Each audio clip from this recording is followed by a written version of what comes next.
Wacana menghilangkan kolom agama di KTP Indonesia mulai bergulir demi mencegah diskriminasi di tengah masyarakat. Salah satu kelompok yang kerap didiskriminasi adalah penganut penghayat kepercayaan. Keyakinan mereka tidak dianggap negara sebagai agama. Rio Rizalino menemui sejumlah penghayat kepercayaan yang bercerita soal diskriminasi yang mereka alami.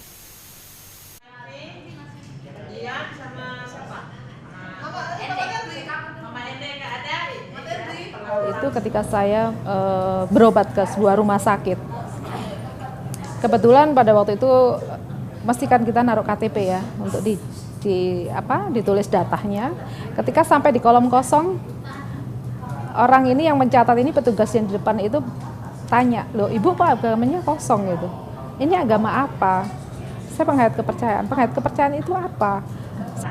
Dian Yeni Cahyawati masih ingat betul perlakuan kurang mengenakan yang ia alami di sebuah rumah sakit beberapa waktu lalu. Ia hendak berobat, namun petugas rumah sakit itu memperlakukannya beda hanya karena ia seorang penghayat kepercayaan. Saya bilang sama dia, saya di sini berobat. Jadi tidak perlu Bapak bertanya agama saya. Tolong saya dilayani. Dian adalah seorang penghayat kepercayaan Sabto Darmo.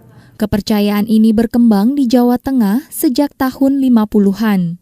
Keluarga Dian sudah 3 generasi menganut kepercayaan tersebut. Karena saya dilahirkan dari keluarga eyang saya, orang tua saya adalah penghayat kepercayaan, jadi saya menjadi seorang penghayat kepercayaan mungkin sejak lahir ya. Karena menganut aliran kepercayaan, kolom agama di kartu tanda penduduk Dian dikosongkan.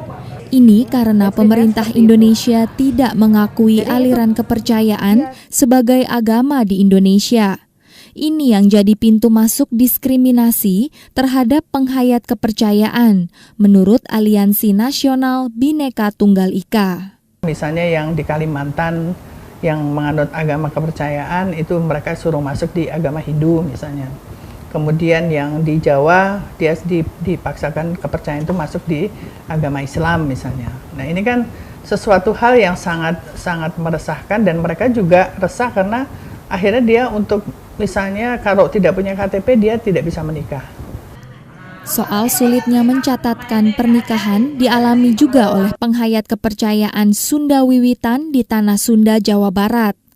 Salah satu penganutnya, Dewi Kanti, mengatakan untuk bisa menikah tidak sedikit penganut Sunda Wiwitan yang terpaksa mengaku memeluk agama resmi di Indonesia. Ketika kami tidak diakui, otomatis dalam kolom KTP itu hanya tertulis strip.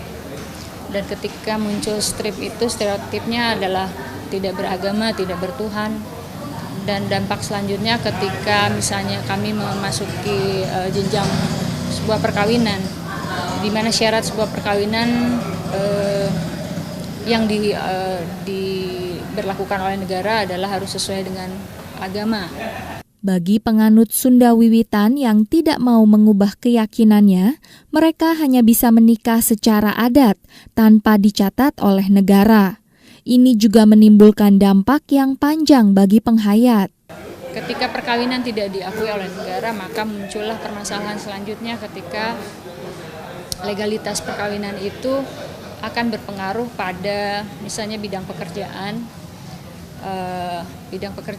pendidikan, kemudian masalah sosial kemasyarakatan. Karena banyaknya diskriminasi yang dialami oleh penghayat kepercayaan, mereka meminta agar kolom agama di KTP sebaiknya dihilangkan. Saya akan sangat puas ketika kolom agama di KTP itu dihapuskan. Karena kolom agama di KTP hanya banyak menimbulkan konflik daripada mengambil nilai-nilai positifnya. Di situ terkandung sara dan diskriminatif yang sangat luar biasa. Bagaimana tanggapan pemerintah soal ini?